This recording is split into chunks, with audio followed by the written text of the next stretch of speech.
सभी व्यूअर का स्वागत है लर्निंग पाथ चैनल पर। आज हम जानेंगे नॉन अलाइनमेंट मूवमेंट के बारे में। जैसा कि आप इस पिक्चर में देख रहे हैं कि इन 5 व्यक्तियों ने मिलकर नॉन अलाइनमेंट मूवमेंट की शुरुआत की, जिसमें से सबसे पहले हमारे भारत के प्रधानमंत्री पंडित जवाहरलाल नेहरू जी, और दूसरी तरफ नखुरुम जो कि गाना के प्रेसिडेंट थे उस समय, और तीसरे गमाल अब्दुल नसीर जो कि इजिप्ट के प्रेसिडेंट थे उस समय, और चौथे नंबर पर शुक्रानो जो कि प्रेसिडेंट थे इंडोनेशिया के, और पाँचवें नंबर पर टीटो जो कि प्रेसिडेंट थे यूगोस्लाविया के। इन पांचों व्यक्तियों के साथ और भी कई देश शामिल थे जिन्होंने नॉन अलाइनमेंट मूवमेंट की शुरुआत की तरफ अपना योगदान दिया। और इन कंट्रियों में थे Yugoslavia, Tunisia, Algeria, Morocco, Cuba, Mali, Guinea, Ghana, Congo, Ethiopia, Sudan, Egypt, Cyprus, Lebanon, Syria, Iraq, Afghanistan, Saudi Arabia, Yemen, Somalia, Sri Lanka, India, Nepal, Myanmar, Cambodia और इंडोनेशिया। इन सभी 29 कंट्रियों ने मिलकर नॉन अलाइनमेंट मूवमेंट की शुरुआत की। इन 29 कंट्रियों ने मिलकर यह फैसला किया कि वे किसी भी गुट में शामिल नहीं होंगे और अपने देश की प्रभुसत्ता की राखी करेंगे और दुनिया को तीसरे विश्व युद्ध से बचाएंगे।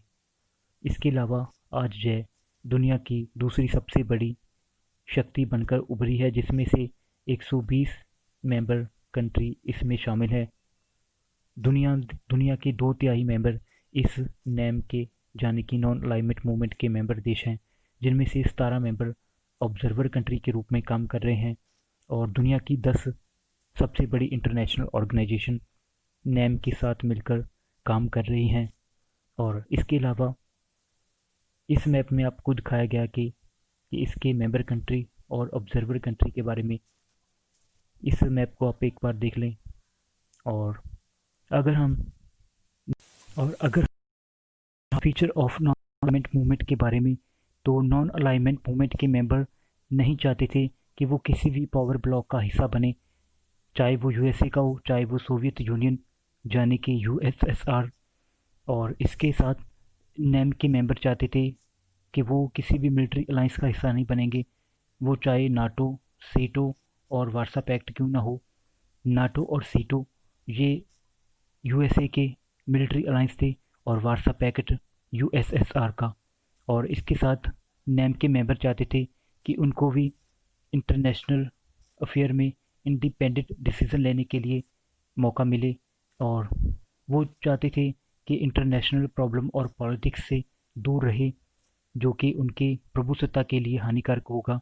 और इसके साथ वो मांग कर रहे थे फ्रीडम और जस्टिस की, और चाहते थे कि हर एक नेशन को न्याय मिले और वो भी अपनी प्रभुसत्ता और अखंडता की रक्षा कर सके। अब हम बात करेंगे पंचशील के बारे में, जो कि 1954 में इंडिया और चाइना के बीच एक एग्रीमेंट हुआ जिसे पंचशील के नाम से जाना गया, और बाद में ये नेम की गाइडलाइन साबित होगा। इसमें 5 प्रिंसिपल इंक्लूड किए गए, जिनमें पहला था कि इंटरनल अफेयर के किसी भी देश के इंटरनल अफेयर में कोई भी देश हिस्सा नहीं लेगा, और ना ही कोई दखल अंदाजी करेगा, और ना ही कोई देश किसी दूसरे देश में हमला करेगा, और म्यूचुअल बेनिफिट को प्रमोट किया जाएगा, और सभी देशों की एकता और प्रभुसत्ता की सम्मान किया जाएगा, और सभी देश शांतमय सहयोग के सिद्धांत पर अमल करेंगे। अब हम बात करेंगे नेम के मुख्य उद्देश्यों के बारे में, जिसमें पहला था कि हम उस सभी कारणों का विरोध करेंगे जो कि युद्ध को बढ़ावा दे रहे हैं, और दूसरा था कि हम उन सभी नए स्वतंत्र हुए राज्यों को सम्मान देंगे और उनकी अखंडता और प्रभुसत्ता का सम्मान करेंगे, और विरोध करेंगे उन कलोनलाइज्म, इम्पीरियलिज्म और रेशियल डिस्क्रिमिनेशन का।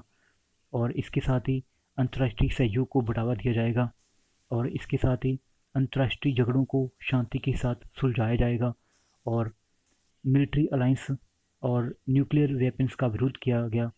और इसके साथ ही यूनाइटेड नेशन को एक विश्व शांति फैलाने की संस्था के रूप में देखा जाएगा और उन सभी व्यक्तियों को ह्यूमन राइट को प्रोटेक्ट किया जाएगा और प्रोटेक्ट किया जाएगा एनवायरनमेंट को, और एक नई अंतर्राष्ट्रीय इकोनॉमिक ऑर्डर को प्रमोट किया जाएगा जो कि बेस्ड होगी इक्वालिटी पर, इक्विटी पर और जस्टिस पर।